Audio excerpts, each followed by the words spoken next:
All right, we're recording. So, good morning, everybody. My name is Richard Payton. I'm in Austin, Texas, and we provide this service for clients all over the nation. And myself, I work with clients around the U.S. as well as up in Canada. So we've got a broad range of clients. We have quite a few who are in healthcare in general, as well as specifically in long-term care. So familiar with your industry. I've been working with organizations like yours for quite a while, so very happy to be working with you.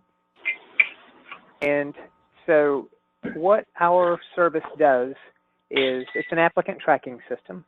It allows you the ability to post your job listings, and when you do so, if you have a link from your corporate website, then your applicants will have the or people who visit your website will have the ability to click on the link and view your job listings on a page that will just show you an example. And if you don't mind, this morning I'm going to use Avondale as an example because they've actually had a site up for quite a while, and so they have data, and so we'll be able to use them as an example. So Avondale, for instance, this is their the careers page of their site, and when you look at I don't know if they've changed their logo. Actually, it may be different on the home page. Let's see.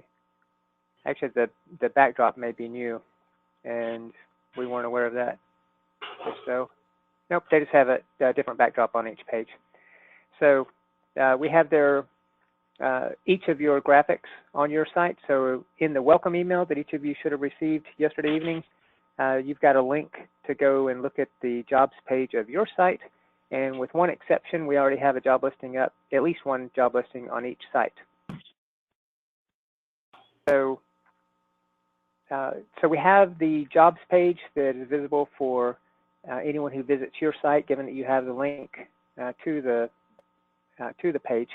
And just based upon raw numbers, more importantly, we have a very good integration with Indeed, ZipRecruiter, and Glassdoor. And Indeed, for most of our clients, is between 70 and 80%, sometimes as much as 90% of their applicant traffic.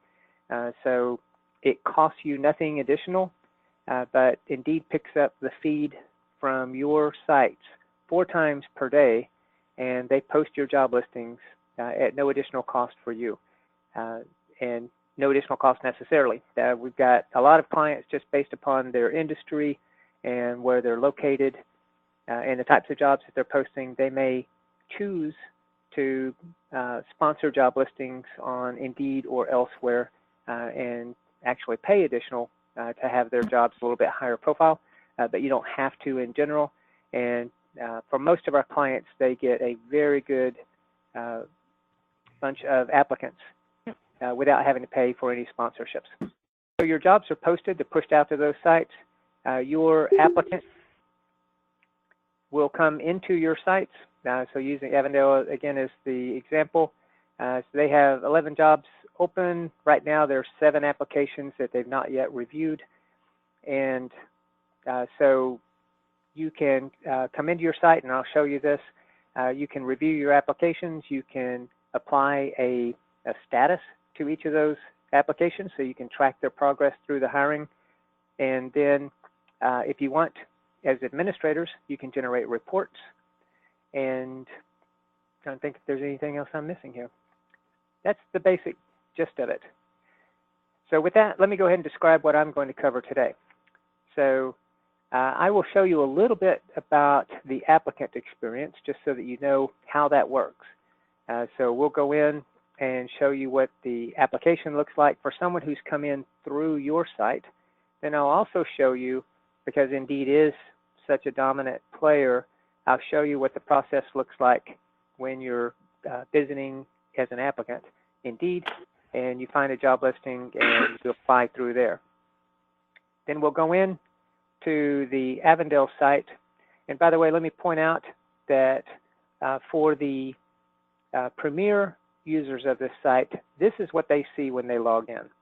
They actually have the ability to choose which site they want to go to and which page they want to go to within the site. For the rest of you, when you log in, you're going to see what we'll see on the following page when we come in. yours is going to look like this. So you'll land either on applicants or on jobs, and you can actually choose which of those pages you want to land on. So when you go to settings, you can go into my account. This is also where you can reset your username or password if you wish, and you can reset the landing page that you drop into when you first log in. All right, so once we've reviewed how applicants come into the process, then we'll come in and we will review an application and show you that process, show you what you can do with it, how you can print it, how you can share it with others. And then we're going to go in and, well, and actually a few other things. Then we'll go in and show you how you can add job listings yourselves and how you can edit those, how you can take them down, how you can make them internal only if you wish, because you may have an occasion where you only want a single person or a group of people that you notify to be able to view a job listing, and if you want, that can be your existing employees that you can allow to view job listings. We'll touch on reporting. It's really straightforward, but it can be very useful to look at reports.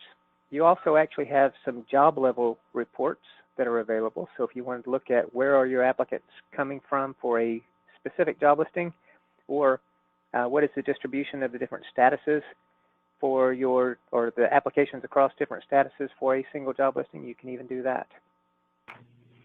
The system has the ability to communicate with your applicants directly from within the system. So if you want to send emails or even text messages directly to your applicant and allow them to reply, you can choose which of your messages allow responses and which ones don't. And when you do get responses, when you log in, you'll see what's called a badge. It's a little red indicator above the inbox, shows you how many messages you have. And when you click on this, it opens up your inbox so you can see who you got messages from. You can choose which one you go to look at. And then when you're viewing the message, you have the ability to actually go in and open up the application. You do have the ability to, should you need, add applicants directly to the system. So let's say that you get a resume or you have even resumes that you've gotten by email and you want to be able to parse them in other words, upload those resumes and have each one turned into a separate application in your system, you can do that. And of course, you can add your new job listings. I'm going to talk about the path that I recommend. Usually, I would not recommend using this link. There's a kind of cleaner, more direct path than doing this in general. We've got a very good search capability in the system, so you'll be able to go in and you can do keyword searches. So if you can't remember anything except for the street name where someone lived or the town, something like that, you can go in and do a search, and it will look across all of the applications as well as the attached resumes and pull up those applications where it meets the criteria of your search, be it first name, last name, etc. And then once you're in there, you can even do further refinements of your search. You can search miles from zip code and things such as that. You can bookmark pages. So if there's a report or some other screen that you like to go to regularly, you can make it 2 clicks to be able to get there, and even to pages outside of this site. So if while you're in your ApplicantPool site, you would like to be able to go to some other website, you can put it so that you click on this, click on the site, and you're there. Please stay on the line, and your call will be answered. This allows you to go in and look at your most recently viewed applications, so that can be pretty handy. This is related to what I hinted at earlier, your ability to share applications with others. This is my recommended path. There may be reasons why you might want to share applications in a different way, but if you are specifically wanting to assign, review yourself applications and then assign them to a hiring manager, this is a really good way to do it because it allows your manager, hiring manager, or whoever you're sharing this with, to be able to see. They're going to have a little indicator again up here that shows how many different applications have been spotlighted for them. They can see that they've gotten notifications about applications. They can go directly to them. They don't have to go find that email where you sent something to them, but they do have that option. And so if you spotlight an application for someone else, and as long as they've logged into the system at least once in the history of the world, then they will be able to, from the email, click on a quick view button and actually view the application directly from their email. All of this is actually tracked by the system, so you're going to be able to see who has viewed your applications. So you don't have to worry about whether someone has or has not viewed the application. In fact, I'll show you when we're reviewing an application, you can actually directly follow, and if someone has gone in and updated a status, for instance, you're going to be able to get the system to notify you of that. If you would like to calendar events, so if you want to have all your interviews scheduled right here in this system, they can be pushed on to your other calendar that you use. So if you're using Outlook or Google Calendar, for instance, you can have these events pushed onto that calendar, but this, if you wish, is a way to have all of the events that you've scheduled from the system right here in the system. I mentioned the help capabilities.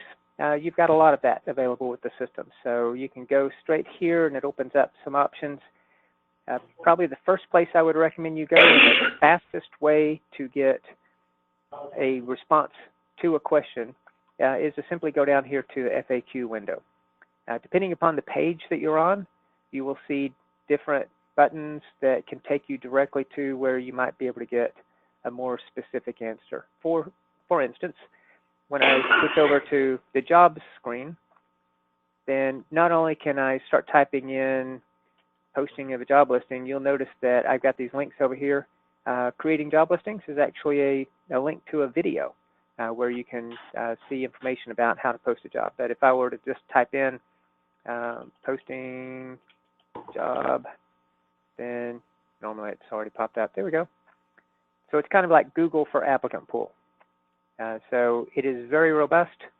It's going to be, generally speaking, very updated as well. And so this is going to be your easiest way to get help pretty much anytime, day or night. During normal business hours, you've also got online chat. So that's what this symbol is. If you click into here, given it's not a time when they're away, then you have online chat. But even if you put in a message, it will send that to them so that they can respond to you. All right, that's the overview. And if I've hopefully covered what you're looking for, then we'll go ahead and dive in. If you've got any questions at this point or anything else that you're going to want me to focus on, feel free to let me know.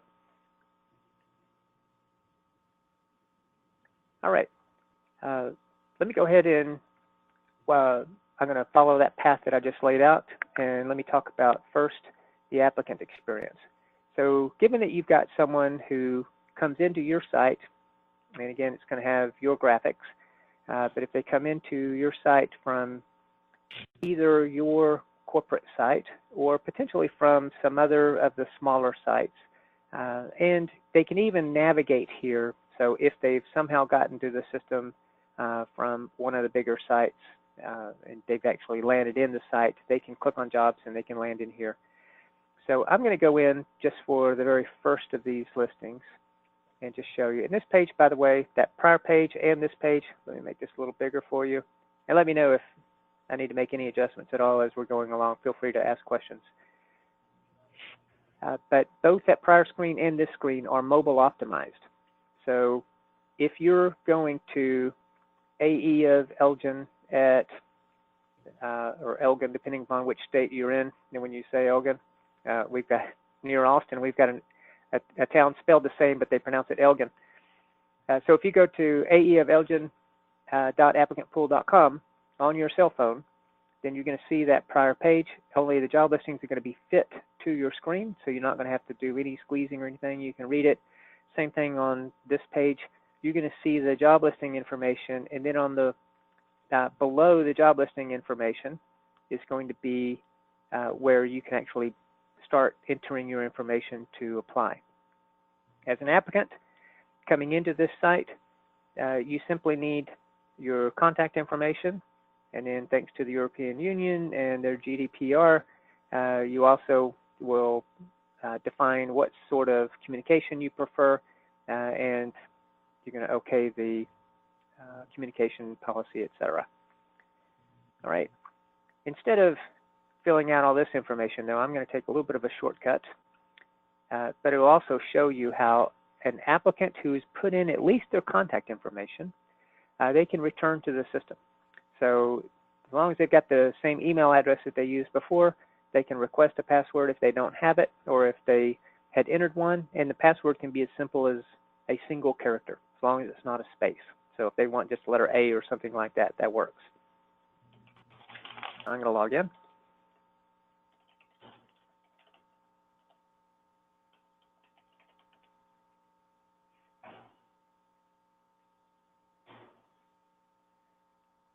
All right, so this is my sample applicant who has started the process, and I should point out that once they put in their contact information, if they want, they can go to this screen and complete the application.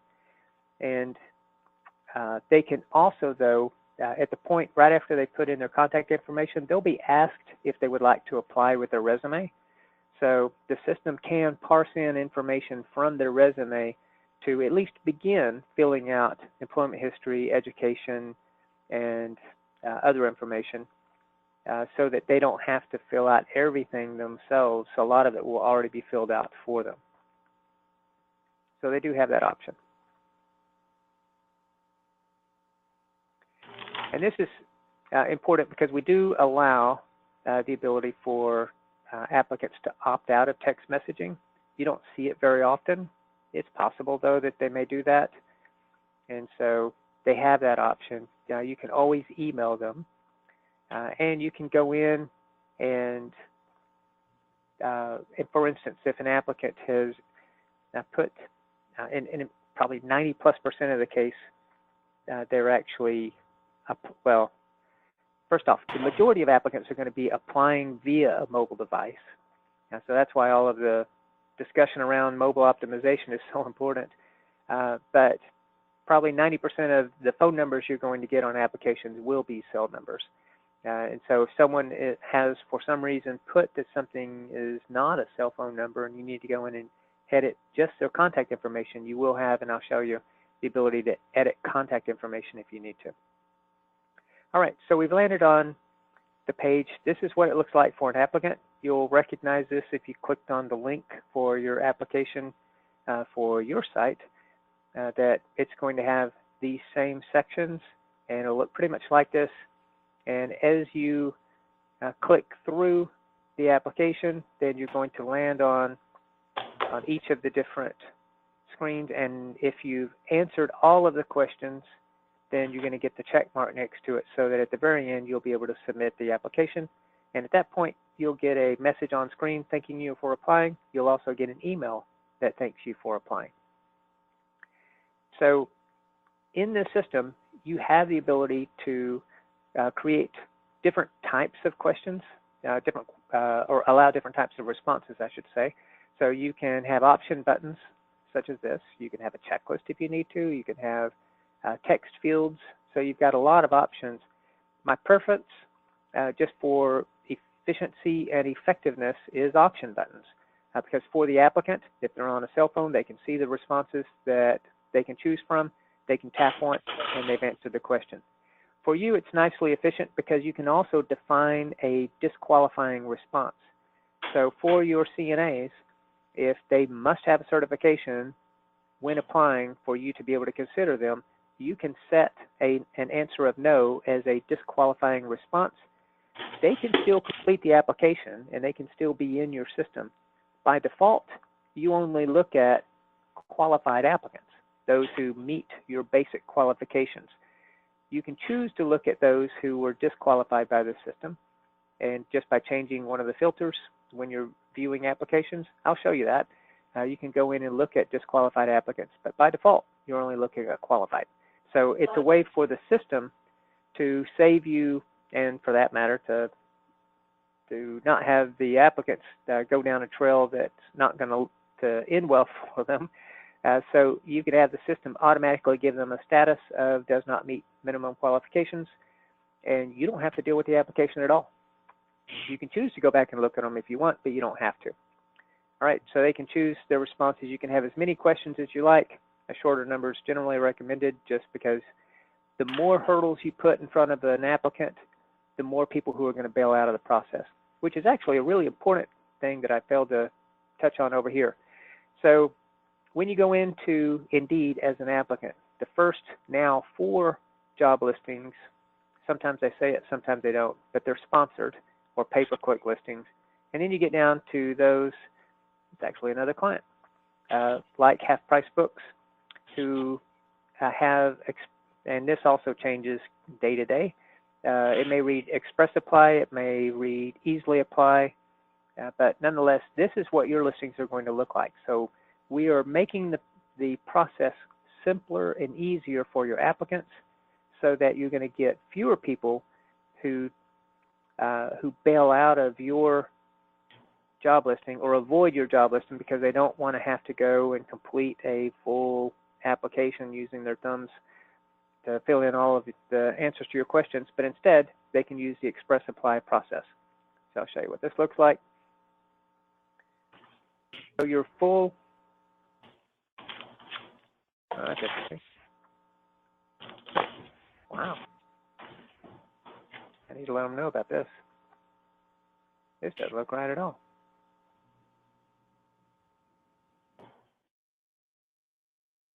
Click on the correct thing. There we go. That's what it's supposed to look like. Unless you just clicked on the company name. My mistake. All right, so they will see your full formatted listing just the way it looks on your site, the way you put it in, with bolds, italics, the works. And they have the option to apply now. So we have your site set up to where when they do this, they will answer your job-specific screening questions. And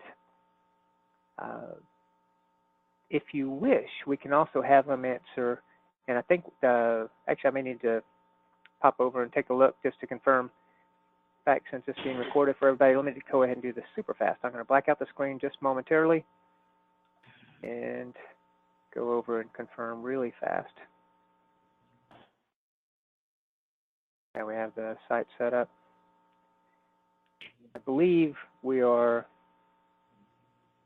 requiring all applicants to not only answer the job screening questions, but to also answer your additional questions. And Flora, actually, you know what? I may not have done that yet because I wanted to ask you first. Because you've got a significant number of additional questions on your application. In fact, I can go show you really fast if you don't recall what those are. So let's hop over there and look. So we have the option of asking all of these questions right up front from all of your applicants coming in from Indeed, ZipRecruiter, and Glassdoor. So you might let me know if you want all of these. And so the ones that are required have the asterisk. So they have, at a minimum, to answer date available, if they're 18 years of age. And these are not actually required, but you're asking for when they can work. And actually, so it's just 2 required questions, but you have all of these questions. So it's a bit more than what you might call easily apply. Maybe, maybe not. But for someone coming in on a cell phone, we can still require all of these questions. Would you like that right up front? I'm getting concerned that it might take them too long and they might lose interest in applying. My preferred method would be to have 2 options. For the ones that just want to upload the resume and want the facility to wait for them to be reached out, that should be option 1. The ones that want to have a fast response should choose to apply online. Is it doable? Okay, let me make sure I understand what you're asking. So the way we have it set up now. Let's say I came, okay, here's an example. Let's say I came across CNA post for Avondale, since we are on their website. And I have only 30 seconds, and you know what? I want hiring manager to decide, do they want me to complete the application or not, if they're interested or not, based on my resume. I want to upload my resume in a matter of 15 seconds and be done. If I'm desperate and eager and really want that job, I don't mind spending 5 to 10 minutes applying for a job online. Can we do this through separate options or not? There is no easy way on Indeed or those other sites to choose a path of either taking the easy path or doing the full application. Technically, they always have that option. Yeah. Okay. Then my vote is I want to make sure that the minimum they provide is their contact information and position they apply, minimum information to get us enough to get back to them if we want to. I do really want the entire application, but I don't want them to get to the point where, you know what, it's too lengthy, forget about them. Perfect. So that's exactly how we have it set up, and you do have the easy way. We do have an easy ability for you when you have an applicant that you have some interest in, that you can request them to go back and give you the additional information. Okay. And yeah, the question was asked, and it's a very good one because Illinois has the new statute coming on next month. Yep. Regarding. I want to make sure it's not there. It is not there, and so let me just show you that right now. That's actually the next section. So employment history. This is what is currently asked. So an applicant, and we have some instructions up here that tell them this, they can put in more than one employer if they wish. For whatever employers they enter information, when they're on this site, they need to put in all of the information. When they're coming in from Indeed, again, and other sites like that, the information is just brought into here. And one important thing that you need to know is that on Indeed, ZipRecruiter and Glassdoor, and I'm going to be surprised if it's not somewhere close to, between the three of them, around 80% of your applicants, they don't ask for city and state or prior employers. So you're going to have the organization name, you will have what their job title is, their dates of employment. They don't ask for reason for leaving, I don't believe, but they do ask for duties. So you're going to get a fair amount of information, and of course you are going to definitely have their resume and their contact information. And you have, with a couple of clicks, the ability to request that they go back and complete the rest of the required fields on the application. Right? So they can add as many employers as they wish. Similar sort of deal on education, and you'll note there was nothing there about salary. On education, similar, a bit simpler. They can tell you whether it's high school, college, etc., on institution type, and whether or not they graduated, etc. So they can say one or more schools.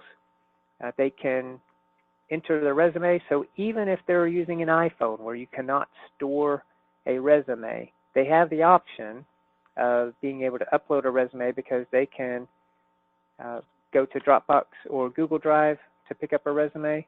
For that matter, they could even type it in and then upload it as a text file if they want. So they can upload one or multiple documents if needed. References are not required, and they're not even asked by Indeed and the other job boards. So they will be here, and you can request this as a second step of an applicant. So when you get their information from Indeed or wherever, and if they don't have any reference information, you can ask that they return and give you that information. We already saw the additional questions. When they come in from other sites, the source is going to be entered automatically. If they come in from your site or someplace else, and I'm not at all wanting to discount the value of the applicants coming in from your site. There may be fewer of them, but a much higher percentage of them are good applicants who end up being hired, because that's where you get your employer referrals, for instance. So this is the list that we have out there currently for them to be able to choose from when they're coming in. So if they came from, and we could even change this if you like, you can edit these yourself as an administrator. And I'll show you this. When you go into settings, you can edit your sources. So instead of company website. You can make it facility website if you want. So they can tell you where they came from, including employee referral. And if they choose other, then they have to give you additional information. If they choose employee referral, then 9 times out of 10, they'll tell you who that is. Then we do have, and this was updated, by the way, Avondale had something a bit different, so we updated this to match what all the other sites have now. So they have this agreement. They check the box and type in their name for an electronic signature. They have to do that to be able to submit the application. And then the next step is where they can actually see if they've checked off everything, or in this case, if they have sections where they need additional information. If they attempt, well, they can't even attempt to submit it, can they? Because they don't have everything. So that's the process for your applicants. Now, if they have come into the system and previously applied for other jobs, then they can go to My Account and they can either continue the application. They'll be prompted boldly to do that. Or if they have other apps that they've submitted, then they're going to have a little printer icon. They can go in and they can print that. If the job is closed, then there will be a message indicating that it is closed. And they do have the ability to update their own contact information. So at any point, given that they know their same email address, they can log back in and they can update their contact information. And that's all they can update unless you request that they go back and give them additional information on the rest of the application. So that's the applicant process. So let's talk then about your applicants. So I'm going to go in, and Avondale has a number of job listings open, and we'll go into that just a little bit. I'm going to go to the All Applicants page. You actually have 2 other options. So you can go in and look at applicants by job listing, and you actually have that option here. So if I wanted to go in and look at just this applicants for this one job listing, then I can do so. I can filter for that one. Here's what I was talking about earlier. I can choose to not just look at qualified. I can look at both qualified and disqualified applicants. So on this page, I can get similar to what you see when you're on the applicants by job. I can choose to look at just the applicants in this date range who are either qualified or both. And I can even choose which statuses I want. So if I only wanted to look at statuses of whatever, I can choose whichever ones I want, or only want to look at those that don't yet have a status. In other words, no one's looked at them yet. Then I can choose to look at those. And I can choose one or more because those are checkboxes. So you got a lot of flexibility on what you can look at from this screen. You also have the option to go in and look at incomplete apps. You're not going to get a tremendous number of those because of the way we have your site set up, but that is an option for you. So let me go ahead and cover that first, and then I'll come back and look at applicants. So here's our guy who just started the application, right? And then you've got a few others, but you'll note they're not coming in fast and furious at all because you do have a fairly efficient process for the applicant. Now, if you do get someone who is applying for a job, and let's say it's one where you are having a difficult time getting enough qualified applicants, and you see that someone expressed enough interest to come in and start the process, you can go in, click on their name. You have some information because to get there, they had to have put in at least their contact information. So you've got that much information. You may have additional information, but you are definitely going to have at least a resume and their contact information. Actually, I say definitely. There are some cases if someone entered the site and just put in their contact information, they may not have uploaded their resume. A lot of times you will have resume. In this case, we do. And you've got some options from here. So again, let's say that this is a position where I'm desperate for more qualified applicants. This person started the process, for whatever reason bailed out. Maybe they do still have an interest, so you can contact them. You can call them. You've got their email address, so you can email them. If you've got enough information, let's say that you've talked to them and you don't really need to request that they give you additional information, you could choose to simply set this application to complete. So it'll join all the other complete applications and move forward with them. Otherwise, you can choose to send them an email. So you've got a template called the incomplete application. I'll just show it to you. So you've got the option to choose your incomplete app reminder. It'll fill in the information down here, and you can email them. Because the telephone number for this applicant is available, they did not opt out, then I can also send a message as a text if they're not responding to emails. So you do have some options there. While I'm here, let me go ahead and talk about sending messages. So this is true for all applicants, whether they're complete or incomplete. If you're sending a message, then you can always send as many emails as you want, no cost, no concern, and you can use any of your templates. You can create as many templates as you need. So if there are others you want, you can do so. And you can define when you create a template whether an applicant can respond to the template via text or not, or actually if they can respond at all to your message. So you may, when you're setting up the titles for your templates, you may want to actually include something to tell you whether this is one that allows replies or not. So text messaging, actually, there's a cost associated with it in general, and it used to be broken out on your cell phone bills, you may recall. They bundle it for competitive reasons now, but there's actually still a cost associated with text messaging.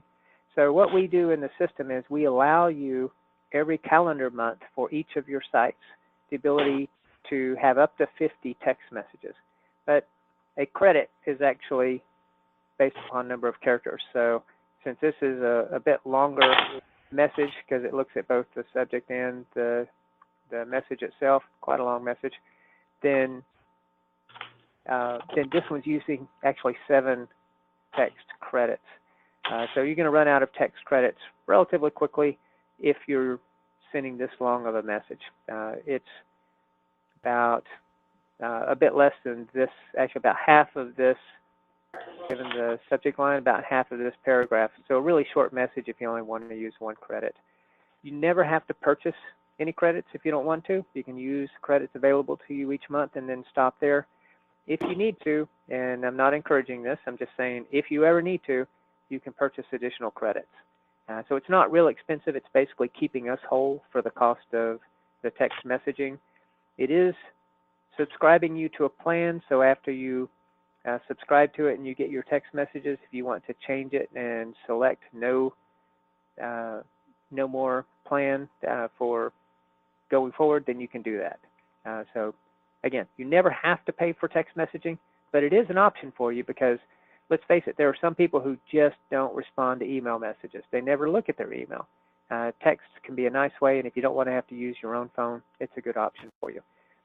And you'll be able to see both sides of the message when, as I pointed out earlier, when you are viewing these, if you wish.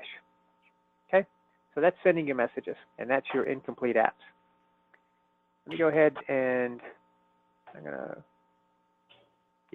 close this one. I'm gonna go in and look actually at,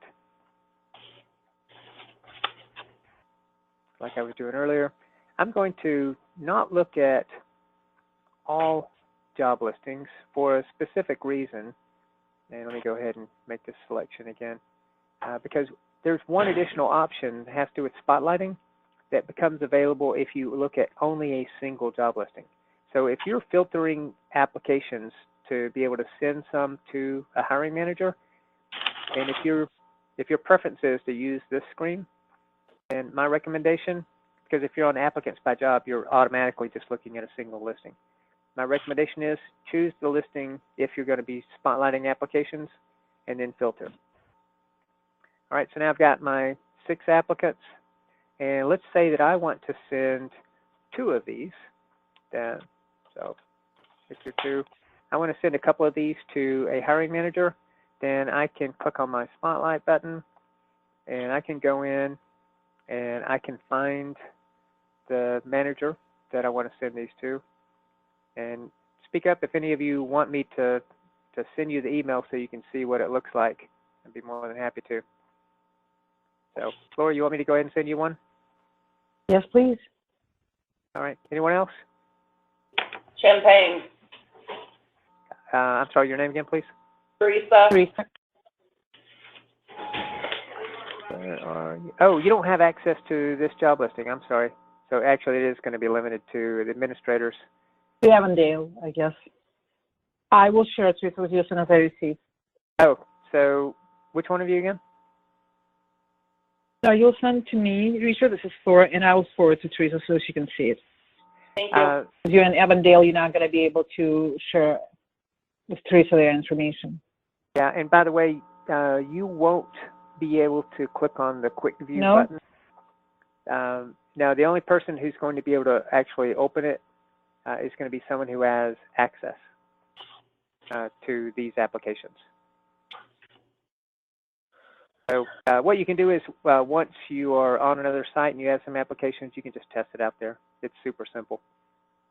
In fact, it'll be a good exercise to do it anyway to practice sending a spotlight. But Flora, I'll go ahead and send it to you. And thank you. You can add a message for your manager and then send. That easy. So now Flora's going to get an email. And Flora, if you haven't logged in yet, be sure to log into the system using the login information that I sent you in the email last night first, and then you can log back out if you want. And then you can open up the email, and I mean, you'll be able to open the email either way, but you'll be able to click on that quick view button and view straight from your email. So I see. Okay, I got the email. Yes, thank you. Yeah, and when you log in, you should see a little indicator above your spotlight as well. All right, so that's how you spotlight, is when you're looking at a single job listing so that the system knows who has access to be able to view or receive a spotlight for those applications. While you're selecting multiple applications, you've got lots of other things you can do. You can print multiple applications. This is what we were talking about earlier. If you want to ask that these two go back and give you reference information, for instance, or fill in additional information about anything else, you can do that. If you did want to send those to an email, you can choose from your email templates over here. If these two were the opposite, if you've already dealt with them and you don't want to do anything else with them, so you want to clean up your screen because you got a bunch of applications, you can archive them if you want. Or if you've archived someone accidentally, you can change your filters up here to include archived applicants, and you can unarchive whoever you need to. Or you can change their status, a group, all at once. So you've got all those options. And let's say that it is the opposite of this. Let's say that you're going to hire India and you want to send everyone else a thanks but no thanks email, then you can do that. Your not selected notification. All right, so let me go ahead and I'm going to open up, coincidentally, she withdrew from consideration, but I'm going to go ahead and open this one, and I'm choosing her because I want, the system's going to know that I came in here and looked, and so since it can, you'll see my fingerprints on this application. This is me. So if you're wondering who is Z Premier, that's me, and I've logged in, and you can see that I sent the spotlight, and you can actually see who's come in and looked at this application. You can also add notes to this application. There's lots of things you can do, and I'll walk through some of those right now. This is what I mentioned earlier, that if you ever need to come in and edit the contact information, you won't be able to go in and edit the rest of the application. But if you need to edit the contact information, you can just click on this edit right here, and it pops open the screen where you can come in and edit information as needed just for the contact information. Because this applicant came in from ZipRecruiter apply, so they were not required to put in even their street address, city, and state. They just have email address and phone. So they have kind of bare information coming in from ZipRecruiter. Interestingly, Indeed does require employment history to create a profile on their system. So you'll almost always have employment history and education. Sometimes you won't, but you'll always have the bare minimum of contact information and resume. And in this case, they also put in text resume, interestingly enough, and they will always answer your screening questions. So this person meets your criteria that way. And from this screen, you actually have the ability to move to some other job listing if you wanted. You can change your filters. So if you wanted to look at both your archived and active, both your qualified and non-qualified, or change the date range that you're looking at, you can do any of that, and you can pop from one application to the next, to the next, to the next, without ever leaving this screen. While you're here, then, you can update the status that you choose for the application. You can type in notes if you want. So if I click on Add Note, then I can put in whatever I need to.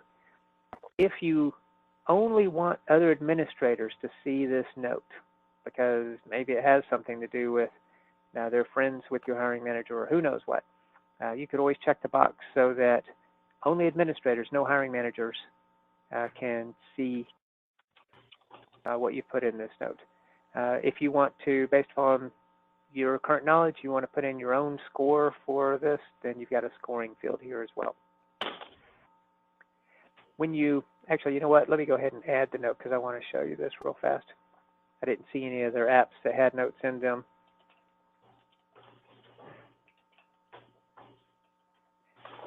So if I add a note to this application and refresh my screen, then you're going to be able to see and hover over, as long as you have access to this application, and as an administrator by default you do, then when you hover over the note, you're going to be able to see who sent it, when, and what the note reads. Same thing is true on the prior screen. So when there's a note, you can hover over it. So that's very handy, not just for this listing, but also for any other applications submitted by this applicant. So if they've got multiple jobs they've applied to, then you'll see them up here. You're going to see the job title, you're going to see the status of the applicant for that job, you're going to see any notes, so you can hover over those and look at them, so that if you're considering the applicant for this job, they've applied for some previous job, you're going to be able to see kind of the basic information to let you know whether that may have some bearing on your consideration of the applicant for this job. So if they were not selected before, and maybe there's some note that explains why, then you can see that without having to go look anywhere else. This is what I was talking about earlier. If I'm desperate to find out if my manager has looked at this application and updated the status, which is a really convenient way to be able to tell if they've seen it first off, but also kind of the answer to question, what do we do next? If the applicant, or if the hiring manager has updated the status and you're following this application, then you're going to get an email from the system to let you know that the status was updated.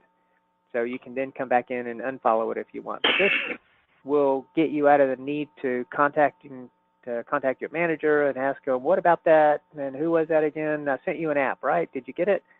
You're going to be able to see if they've done anything with that application. This is that same message window that we looked at earlier. We've already looked at notes. Printing. Print this application. Generally speaking, select common items is the way to go. If you don't need all of that text for the applicant statement, you don't have to include that. You can choose to include additional information. If you don't need a signature line, you can always turn that off. Then you can preview it and print it to whatever your usual printer choices are for your computer. All right, so you do have some additional options. This is that option we talked about to request that they give you additional information. If this applicant is qualified, but maybe not so much for this job, but for one of your other jobs, you can copy them to another job. So you can go in, you can select the job that you really wish that they be considered for. And I'm not actually going to click on it, but if I did click on copy applicant to position, then what would happen is I would drop into this new application. This title would move up here along with its status, and you would be viewing the new application. But instead of saying the source is ZipRecruiter, it would say manually added, because you just manually added the applicant to this job. So that's a handy option if you ever want to consider someone for a different job than the one that they just applied for. You do have the option from this specific application to spotlight it for someone else. Sharing an application by email is something that I only recommend as kind of a one-off, because you will need to put in a name and an email address. And when they get the email, it's going to be a view-only option that they have. They have to copy and paste the password that the system makes up for them to be able to view the application, and they'll be limited to 7 days of access. So after a week, they won't have access any longer. So none of your spotlight options are available. They don't have the ability to update a status. They can view the application for 1 week, and that's it. And the rest of these are pretty self-explanatory, so I won't go into these just for time's sake. We're actually doing pretty good on time. I talked about a lot of stuff really fast. I realize that. Again, you do have the FAQ should you need any additional information, but any questions at this point? Let me point out that if you do wish to set up hiring managers to review applications, they're only concerned about a fraction of what we're talking about here. It's really simple, and I can send it to the entire group if you like. I've got a couple of links. One that talks about reviewing applications just for a manager, and we'll call it a non-posting manager. My assumption is your managers are not going to be posting job listings, so they're what we call a non-posting manager. So I have a guide for them. It's really short. It's got screen prints and just shows them the basics of logging in, reviewing an application, updating a status. That's pretty much all they need to do. Then I've got another link that kind of goes through some of what we've talked about as far as, or what we were getting ready to talk about as far as posting of jobs. And then between those links, you've got kind of the basics, the bare basics of what you need to do in this system. And it really is simple. It's just you've got, with a system like this, a lot of options that allow you to do some additional stuff if you need to. All right, so let's go talk about jobs. Okay, so they've got a number of job listings available, and some of them are no longer open. So you have an indicator showing you that the end date has passed. It would also say this if the start date had not yet arrived. So if you need to schedule a job listing to go live tomorrow or the next day, you can do so. And it'll show that it's closed until midnight, your time zone, when that job listing will go live. You do have some metrics in the system that are available on this screen. So you can actually see how many applications have been received in total for these job listings. Now, when I go in and look at this job listing, I may not see 59 applications because there are filters that are being used so that anyone who's not meeting your basic qualifications, not showing up, and anyone that's not in the date range that we're viewing.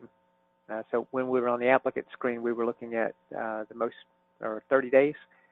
So if the listing's been open longer than 30 days, then you're not going to be able to see everybody. I'll point out that this is a very long date range, and if this is a position and a CNA is oftentimes one of those where you're not getting as many qualified applicants as you would like, my recommendation would be to shorten the date range to as short as maybe by default a month. I have some clients who repost jobs in their most critical areas every week because the most recent job listings when you're out on Indeed are the ones that show up. You'll notice that on this front page, we have hours ago, and we had one, we got a couple that are a day ago, so we're not seeing any that are 30 days plus. You're going to have to dig deep in Indeed before you're going to see old job listings. So if you want your job listings to be in one of the first several pages where you're most likely to have them click through, now depending upon the keywords that they use, they may find some older listings here. But in general, if you want to have more applicants, then you're not going to want your job to be posted for more than a month and maybe even shorter. So you can play with it. The default is going to be 2 months when you create a job listing. And so try that. And if you're getting plenty of applicants and then you just close the job listing when you've gotten your position filled, then great. But if at the end of a month you haven't gotten enough applicants and you need more, then my recommendation would be to go into your job listing and edit it to change this end date, and then come back and copy the job listing. I'll go ahead and show you this right now.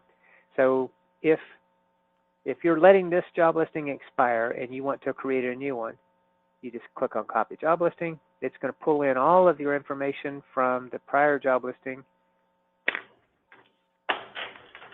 including the starting and date range that you have. So you'll have that for reference. And then you need to do only a couple of things. One would be you're going to want to make this a current opening. This is to tell Indeed and the other job boards that it meets their criteria of being an active job listing. That's a real job listing. It's not just a future. It's not a job fair. It's a real job listing. You'll do that. You'll update your start and your end dates. You'll confirm the location, and then you'll save, and that's actually really all you're going to need to do. So that's how you can, it's that simple to create a new job listing. The downside, of course, is you've now got 2 listings that you need to go to look at your applications. But once you've dealt with all of these applicants, then you can come in and you can archive the listing if you no longer need to have it on this screen. It's just cleaning up the screen. You're not archiving the applicants and their applications. You're just clearing this screen of this job listing, and you can always choose to go back in and find it. Or you can just search for it by job title. So you could type in Certified Nursing Assistant, and it's going to pull up all of them that meet your filters up here. All right, so these are our job listings, and once you've created a number of job listings, you're going to have a suite of templates out here for both the job questions as well as the job templates. Now, the nice thing about having the questions separated from the templates is that for your, let's use this example again, for your CNA position where you've got this job question out here, if you ever want to change this going forward so that, and there are multiple jobs out there for CNA that are using these questions, at least potentially, and certainly in the future, then you have the ability to, in one place, come and edit the job listings you have here. So let's say that we've had this now, but we realize that, you know what, too often we have people who don't have reliable transportation or who are not flexible to work occasional weekends or something like that. So maybe you need to add another question. It's as simple as coming in, click on New Question. Can you work occasional weekends? You can make it, and by the way, I don't recommend yes, no, because that is a drop down. So that's 2 taps, 2 clicks, if you will. Instead, I go with the option button, your preference. But I just put in the yes and the no, and if they can't do it, I can make it a disqualifying response by clicking here. You've got one other option. So let's say that this is not a disqualifier question about working weekends, but it's nice if they can. Anyone that answers yes, maybe the no's are not disqualified, the yeses get bonus points. So if I can put in a score here, then when I'm looking at a group of applicants, I'm going to have that score column you may have noticed. I can click on the word score and I can sort all of my 10s up top. Those are the ones who can work weekends, and I can look at those applications first. So if it's a high volume listing and you've got some nice to have questions set up, then it's a really easy way to be able to look at just those that meet your nice to haves in addition to the qualifications. So we've got all of these set up. So after a time, you're probably going to have everything you ever need, or mostly, for your job questions set up. Similar deal on job templates. So when you're setting up a listing that has not been posted on your site before, and that is true for most of yours. We did not copy over these into the other sites. So you're going to be creating these. So for a brand new job listing, very first thing I would do would click on this first tab when you're on jobs. Click on the first tab, add the title, add your questions the way you saw me just do it, and then save it, and then go to job templates. And something very similar, you're going to come in, you're going to create your new job template. So you'll put in your title, you're going to put in your description, and then you actually have the ability to have something different on your career site than what you have out on the job boards. In most cases, and my recommendation is, they're going to be the same. We have some employers where for whatever reason they need to be different, and I can actually tell you 2 reasons why you may want to have a different title up here on your career site than what you have out on Indeed. And those 2 reasons are associated with their terms of use. They do not allow you to put location in your job title, but you may want to put it there anyway if you are, or for corporately, for instance, if you're needing to post in a location, you want it just to show up a little cleaner on your job screen, and so you want to have it in the title, and you also want it on your site for applicants who come directly to your site. You don't want to have location, and you also don't want to have pay information. You can get away with, Indeed will tell you they don't want it, but they don't actually crack down on it yet. You can get away with putting bonuses, signing bonuses, or shift differentials, things like that. You can put that, but you can't put salary. Actually, I'm on the career side one. For the job boards, you cannot put salary and you cannot put location out here. They want a really clean site. They don't want people gaming their system by indicating the job board city is one thing, but saying in the title it's actually something different. They don't want people putting extravagant salary claims or whatever up here. They want for the applicants, that's who their focus is on.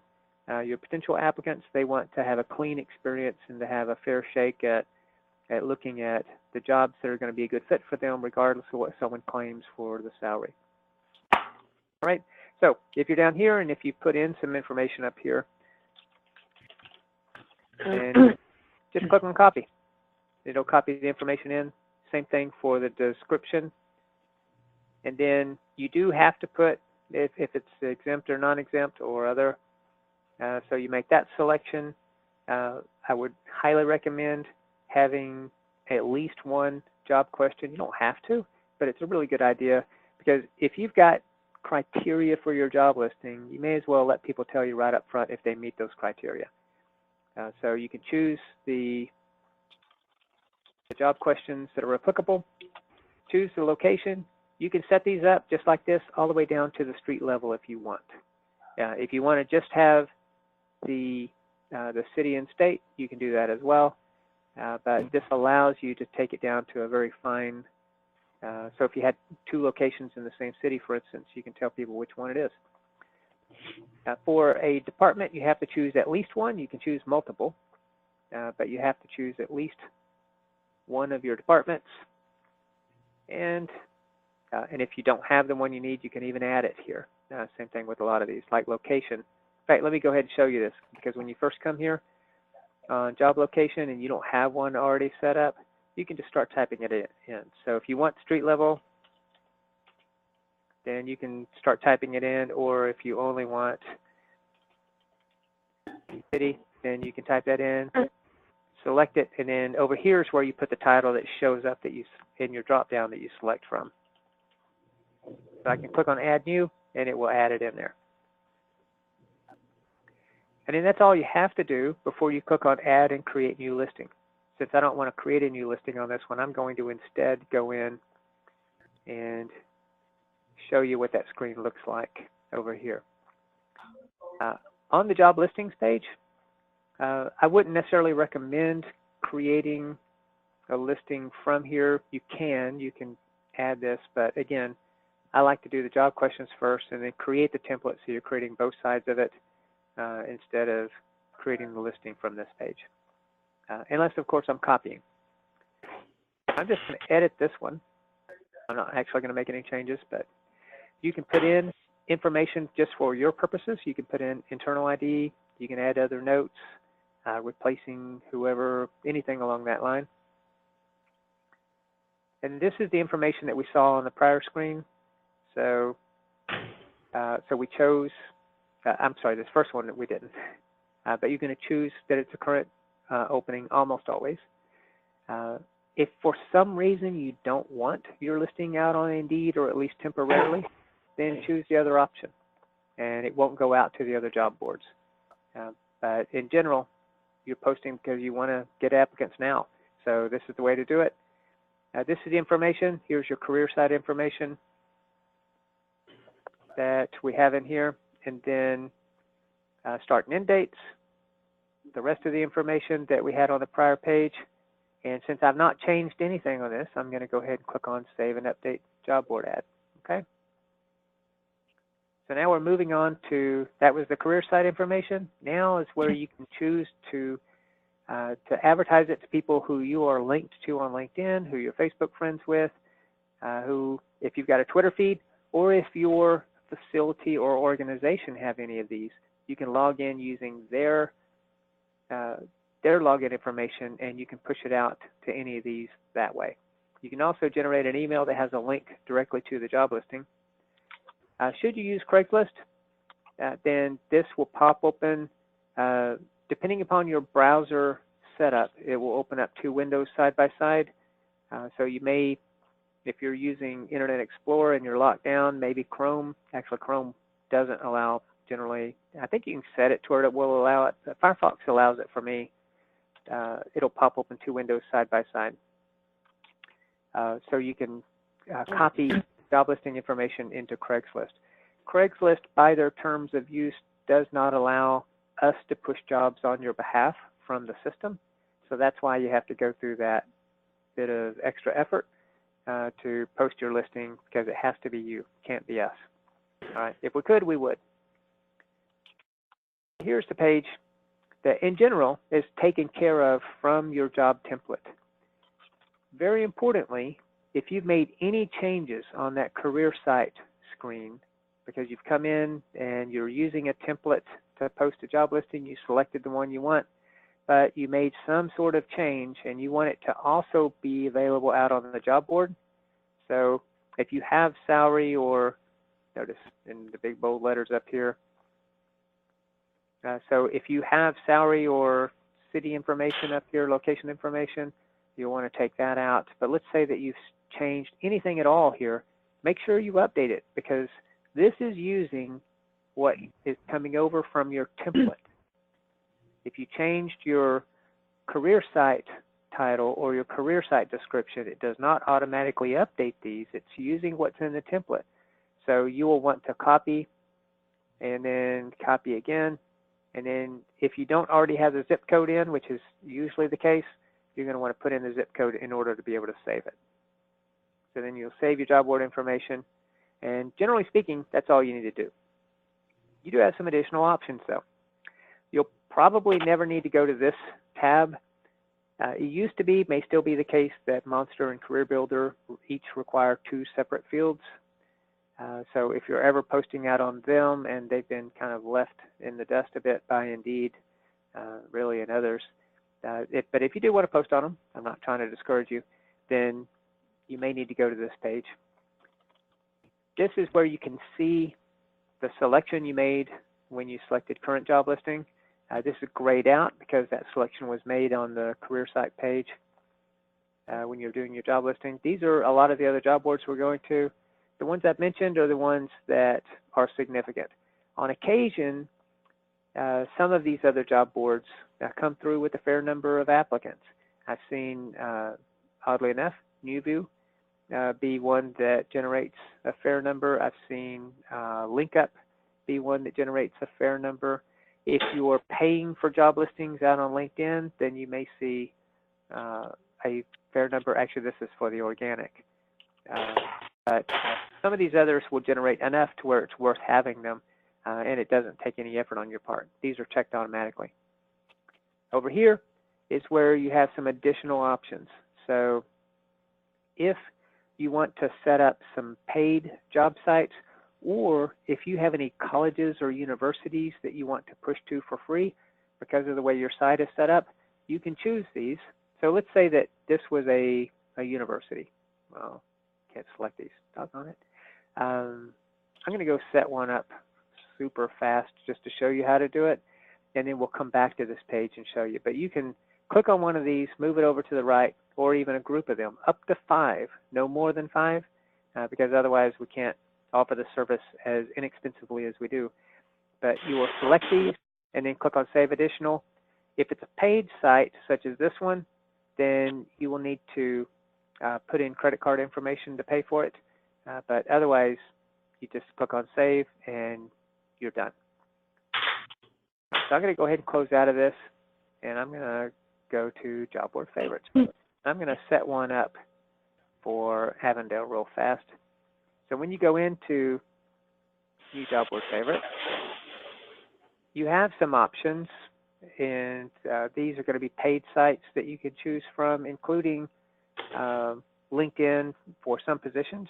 May be very well worth it. It's actually a little bit of a discount. If you hover over this, I think it tells you about it.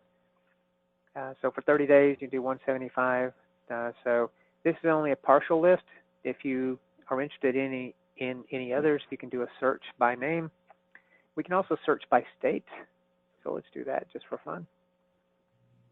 And in Illinois, there are quite a number. So enough to where we only get down through part of the letter M. So you'll need to search using a little bit tighter criteria if you want to be able to find everything in here. But one that we can find is, for instance, the Illinois State Workforce. So we could set that one up if we wanted, or a college, university, whatever it might be. We've got other options, though, so let's not stop there. In general, I wouldn't recommend using more than one filter. So I'm going to turn off that filter for state, and instead I'm going to go down and I'm going to pick up a site for veterans. You may be able to pick up someone coming out of the service who has really good experience, and it's a good thing to do anyway. Alrighty. Oh man, I wonder if this is not turned on for this site. You know what it looks like? Shoot. That it's not turned on. I'm going to pop out of this site and I'm going to go to another site real fast. Oh, for administrators who have access to multiple sites, you can click on this applicant pool logo to get to the other sites. So I'm going to go to Pershing Gardens if that's all right. I'm going to go to Jobs. Job Board Favorite. New.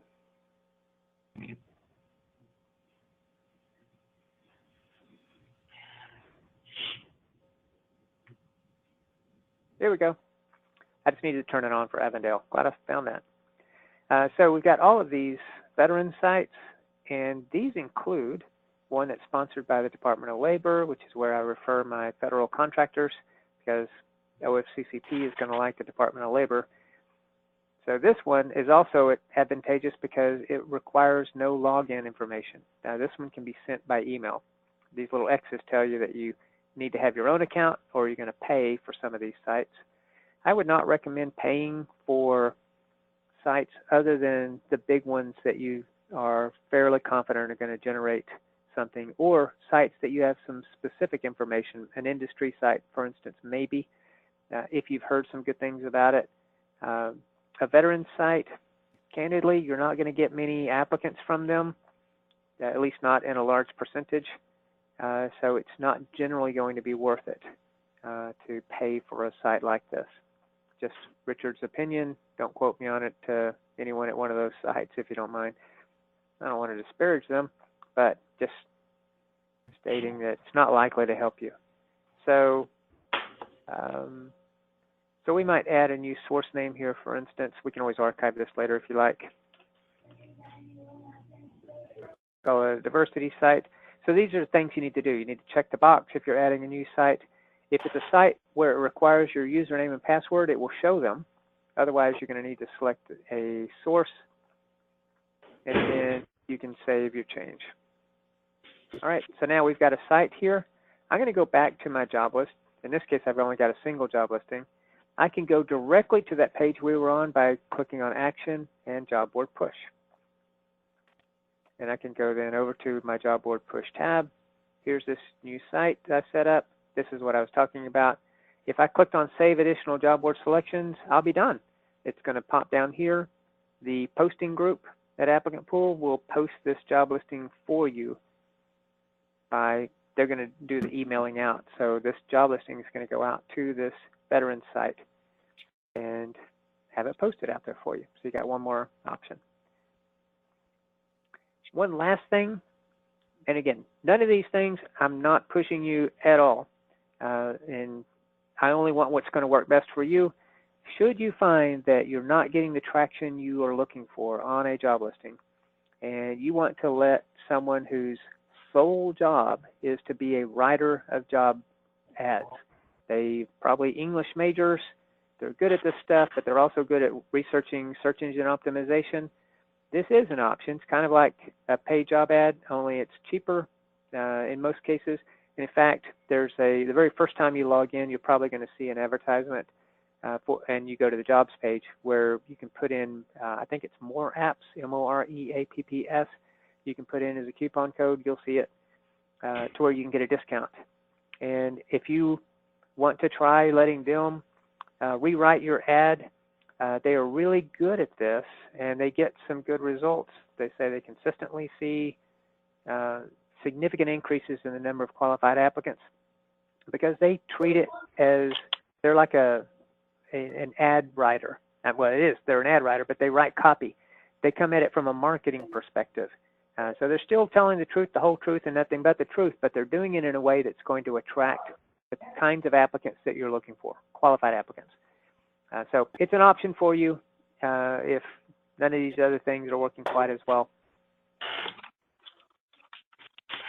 And that's pretty much it for job listings. Popped off of Avondale, but that's okay. So let's go into reports real quick. And actually, I don't have too much more to tell you about, so the hour-and-a-half time that we set up ought to work.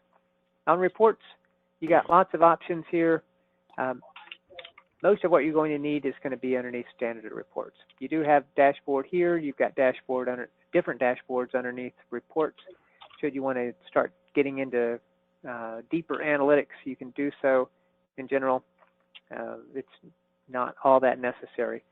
Underneath the standard reports, the most commonly used are going to be sources by status group.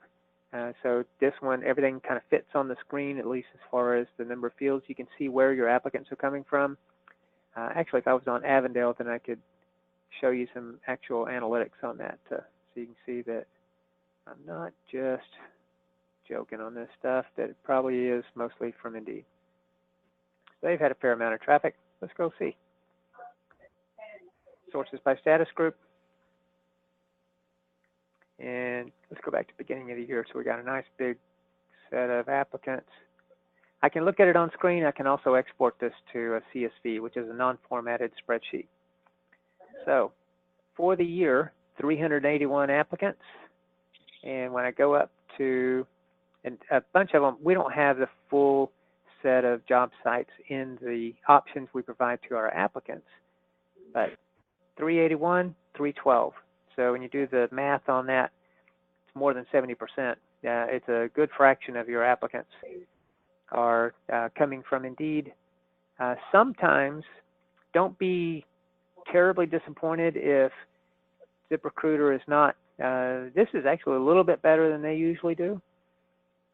Sometimes you're going to get almost no, depending upon where you are and what types of jobs, you may get no ZipRecruiter apps because my impression is people who are competitors for the same types of jobs are posting sponsored listings, and so they're not actually posting yours. They have that option, ZipRecruiter. Indeed's going to post all of your listings. ZipRecruiter can choose.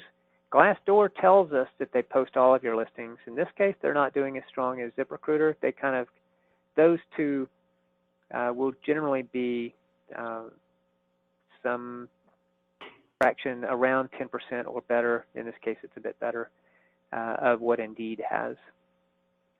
So there's the proof of what I was saying earlier. The Indeed is the 800-pound gorilla, so that's why we play by their rules. In addition, if you do want to start getting into more analytics around how quickly you're able to fill job listings or how quickly you process applications, this is the number of days between when you post a job listing, the start date, and when you mark the first applicant as hired.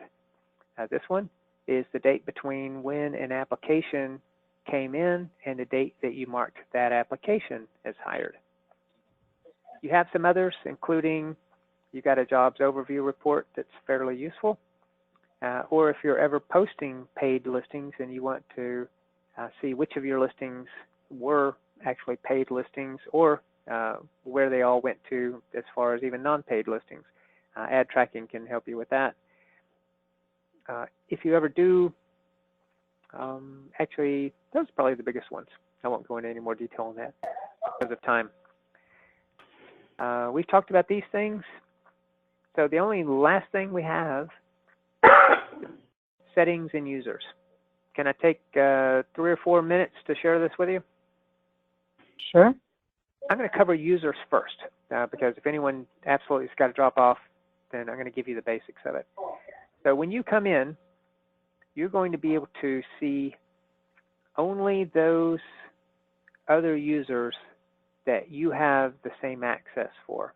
Okay, so in Avondale, you've got the super users, if you will, those who can look at all the sites, and then we have the Avondale users.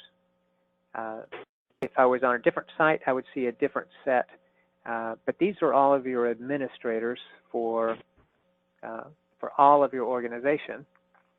And then if you're wanting to set up managers, you actually have a couple of options.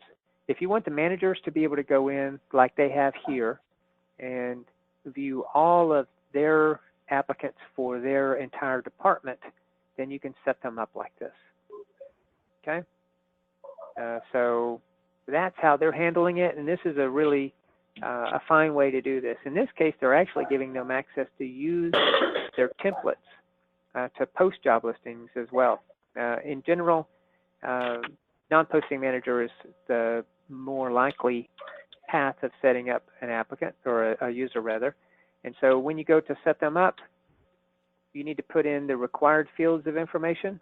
So there's a new process is going to be rolled out any day now, I'm told, to where you won't have to create the password yourself. But right now, you're going to create a username. It has to be unique across all of the system. So if you try to use R. Payton, for instance, then that should, oh, that's weird. Thought R. Payton was taken.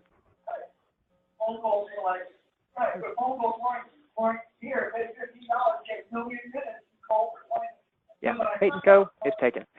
So don't try that one. So you might need to put a number on the end of it or something like that. You have to meet the criteria for passwords. I like keeping the username simple, like the first part of the email address. And then for the password, maybe put, like I did on yours, the @2 on the end. Since it has to be 8 characters, that's why some of you have a @22. Then you do have to choose the country, and you do have to have the email address. You do have to choose a time zone. And then you can choose these other options. Generally speaking, you probably don't want your managers copying applicants from one job listing to another, but that is an option that you can allow. I would allow spotlighting. I would allow them to make notes. And then you can select which department or departments you want them to have available, and then submit it. Okay, that's the process. The new process should allow you to have the system send them an invitation email to be able to log in. All right, so that's if you want them to view all of the applications for their department. We can turn on for your individual site the ability, or for all of them if you wish, to assign managers to specific job listings. So you got those options underneath manager. You also have a view only option, a viewing manager. And then you have assign users. So if you're wanting to take a little bit simpler, more restricted path, you can assign so that you put in the same top information, but notice there are no departments. you're assigning individual job listings. That's all they can see. When they log in, they don't see jobs. All they see is applicants. It is super simple for them. Okay, so same or similar options down here. And then that's about it, unless, of course, you need the occasional set up someone as a contact. So if, for instance, you want more than one person to be notified when an application comes in, you can set up a contact. So maybe you make it nursing or CNAs, for instance, as the name. You can put in more than one email address and just separate them by commas. Okay, so that's users. Last, unless of course you've got any other additional questions, settings. So underneath this gear icon, I went to settings. First tab, you'll probably never need to do anything with. Second tab, you'll probably not likely need to do anything, but you can. So the job board classifications aren't really used much by the job boards or by potential applicants. So if you ever want to classify your job listings for an internal purpose, maybe based upon hiring manager or department or whatever, just so it shows up in reporting. I mean, department's maybe not a good example, but if you've got an internal purpose, you can always use these for some other reason. Here are your employment types, should you ever need to edit these. So if you ever get interns, for instance, or if you need to edit your location or add additional ones, you can do all these from this screen. That's job settings. Here are your departments. If you prefer to call them something other than department, you want to call them business units, or you want to call them divisions or locations, you can do that. If you don't need one anymore, you can archive it, or you can come in and edit them. These are just synonyms of the same use. It's all business units when you get down to the system. Here are the sources that we have available for applicants who come to your site. So if you're paying for a job board and you want to include it, you can do so. These are your statuses. And they should all be in a underneath the type. So remember how we did the sources by group? These are those groups. So someone not considered is also not going to be selected. By the way, if you don't want your managers to be able to choose this as a status, maybe not considered works for you. I would think that you want something, this truly should mean, and if you're a federal contractor, the OFCCP says not considered means you did not even look at the application. You truly did not consider this application. So if you don't want managers to choose this one, uncheck them and then save this. Now what that's going to do is make it so that they will see it, but they can't actually choose it. So if you grayed out one of those for them, then you probably want to put it down at the very bottom. Okay? Oh, I failed to do the thing I went in there to do. No, I did do it. Why is it not showing up? It just didn't refresh. Let me refresh my screen.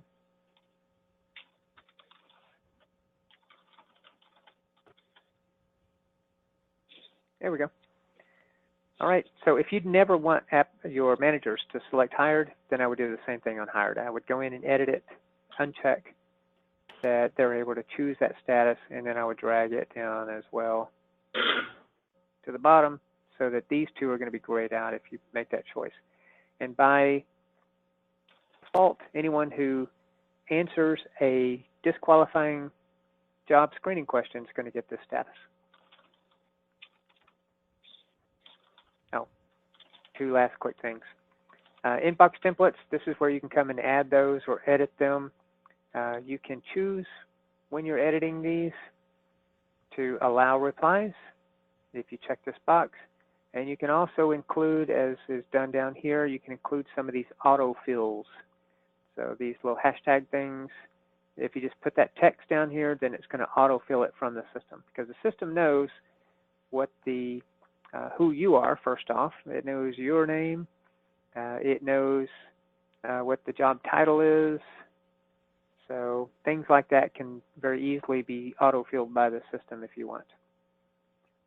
Last thing, I didn't show it when we were looking at this application, but let's say that you really want someone to have two statuses. So it's fine that you put that they withdrew from consideration, but maybe you want to additionally add let's follow up in 6 months, or consider for the future. You can add a tag so that you can search for these tags. So you may have noticed before when I was doing the search field, that's one of your options, keywords and tags. And then you can add a set of these that you can use. When you start doing, it's looking at what you're typing to see if there's one that you can just click on to select, or you can choose to make it a brand new tag if you want. And so those show up when you're looking at a list of applicants. You're going to be able to see those that are tagged so that you can focus on just those. So I found that to be really handy, and it's an option for you. With that, we are done. Unless you've got any questions. Tell you what, let me go ahead and I'm going to stop the recording at this point, but feel free if you've got any questions to go ahead and ask those now.